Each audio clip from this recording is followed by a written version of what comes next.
Friends, welcome to buds to bloom. எல்லாரும் எப்படி இருக்கீங்க? இன்றைக்கி நம்ம சேனலில் பார்க்க போகிறது ஒரு சூப்பரான சட்னி வெரைட்டி, ப்ரோட்டீன் சட்னின்னு கூட சொல்லலாம். நேற்று நம்ம சேனலில் ரேஷன் துவரம்பருப்பை வச்சு எப்படி சாம்பார் வைக்கிறதுன்னு போட்டிருந்தோம். அதில் ஒரு சில சகோதரிகள் நீங்கள் வேறு ஏதாவது ரெசிபி போடுங்க அப்படின்னு சொல்லி கேட்டிருந்தீங்க.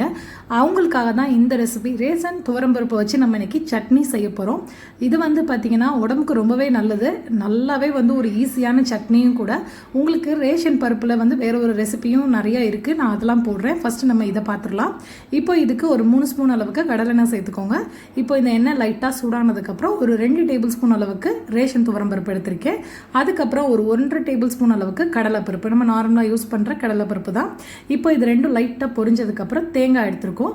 தேங்காய் ஒரு 5-6 பீஸ் இந்த மாதிரி சின்ன சின்னதாக கட் பண்ணி சேர்த்துக்கோங்க. துருவராக இருந்தால் ஒரு 4 டேபிள் ஸ்பூன் போட்டுக்கோங்க. பூண்டு 5லேருந்து ஒரு 6 பல் வரைக்கும் சேர்த்துக்கலாம். இப்போ இதெல்லாம் சேர்த்து லைட்டாக வதக்குவோம். இப்போ இது கூட ஒரு 1/2 ஸ்பூன் அளவுக்கு உளுந்தம்பருப்பு, காரத்துக்கு ஒரே ஒரு மிளகாய் போட்டிருக்கேன், பச்சை மிளகாய். இப்போ நம்ம இதெல்லாம் நல்லா வதக்கி விட்டுக்குவோம். ஃபஸ்ட்டு இந்த பருப்போட பச்சை வாசனை போகிற வரைக்கும் நம்ம வதக்கணும்.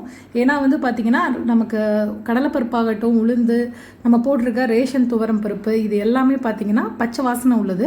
ஸோ நல்லா வதங்கணும். இது கூட டேஸ்ட்டுக்காக புளி இந்த மாதிரி ஒரு சின்ன துண்டு அளவு எடுத்துக்கோங்க. இந்த சட்னி பார்த்திங்கன்னா பிரத்யேகமாக புளி போட்டிங்கன்னா தான் நல்லா டேஸ்ட்டாக இருக்கும். உங்களுக்கு கட்டாயம் புளி போடுறதுக்கு மறந்துடாதீங்க. இப்போ பார்த்திங்கன்னா நல்லா இது வதங்கிட்டு இருக்கு. இதோட பச்சை வாசனை நமக்கு நல்லாவே போயிடணும்.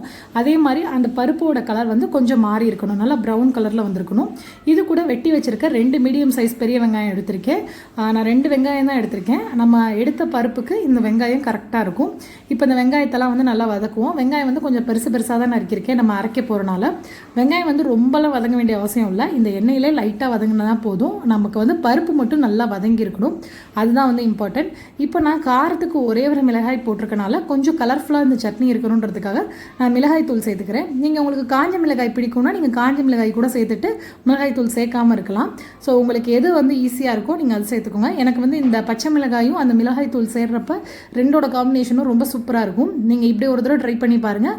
காஞ்ச மிளகாய் போட்டு ஒரு தடவை ட்ரை பண்ணி பாருங்கள். எது பிடிக்குதோ அது மாதிரி வச்சுக்கோங்க.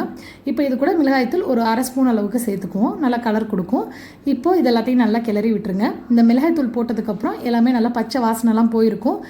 அதுவும் இந்த மிளகாய் தூளோட மசாலா வாசனை போகிற வரைக்கும் நம்ம நல்லா ஒரு தடவை வதக்கிக்குவோம். தேவையான அளவு உப்பு சேர்த்துக்கோங்க. பொதுவாகவே நம்ம ரேஷன் பருப்புகள்லாம் இப்போ நிறைய பேர் வீடுகளில் யூஸ் பண்ண ஆரம்பிச்சிருப்பீங்க. நிறைய பேர் வெறும் சாம்பார் மட்டுமே வச்சுட்ருப்பீங்க. பட் இந்த மாதிரி ஒரு தடவை சட்னி ட்ரை பண்ணிங்கன்னா உங்கள் எல்லாத்துக்குமே கட்டாயம் பிடிக்கும். ஏன்னா ஒரு டிஃப்ரெண்ட்டான டேஸ்ட் கொடுக்கும். நார்மலாக நம்ம சாப்பிட்ற சட்னிக்கும் இந்த பருப்பில் சாப்பிட்ற சட்னிக்கும் நல்லாவே டிஃப்ரெண்ட்டாக இருக்கும். இப்போ இது கூட ஒரு கொத்த அளவு கருவேப்பிலை போட்டுக்குவோம். எல்லாத்தையும் நல்லா கிளறி விட்டுருங்க. ஆல்ரெடி நம்ம சேனலில் நிறைய சட்னி இருக்குது, எல்லாத்தோட லிங்க்கும் டிஸ்கிரிப்ஷனில் இருக்குது, செக் பண்ணி பாருங்கள். இப்போது இது எல்லாத்தையுமே நல்லா வதக்கிக்குவோம். பாருங்கள், எல்லாமே நல்லா வதங்கிடுச்சு. தேங்காய்லாம் நமக்கு நல்லா இந்த பச்சை வாசனை போகிற வரைக்கும் வதங்கிடுச்சு. இப்போ இதை நம்ம ஆற வைக்க போகிறோம். நல்லா ஃபேனில் ஒரு 10 நிமிஷம் ஆற வச்சிங்கன்னா போதும். நமக்கு பருப்பெல்லாம் போட்டிருக்கனால மிக்சியில் அரைப்படுறதுக்கு கொஞ்சம் சிரமமாக இருக்கும்.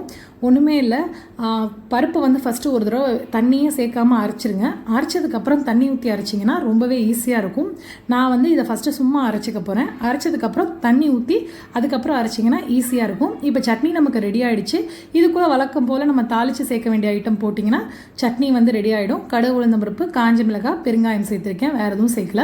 ஸோ ரொம்பவே கலர்ஃபுல்லான சட்னி நமக்கு ரெடி ஆகிடுச்சு. இந்த சட்னி ரெசிபி உங்களுக்கு பிடிச்சிச்சுன்னா கட்டாயம் நம்ம சேனல் பட்ஸ் டு ப்ளூமை சப்ஸ்கிரைப் பண்ணிக்கோங்க. கூடவே பக்கத்தில் இருக்க பெல் ஐக்கானை கிளிக் பண்ணிங்கன்னா நம்ம போடுற எல்லா அப்டேட்ஸ் உடனுக்குடன் சேரும். தேங்க்யூ.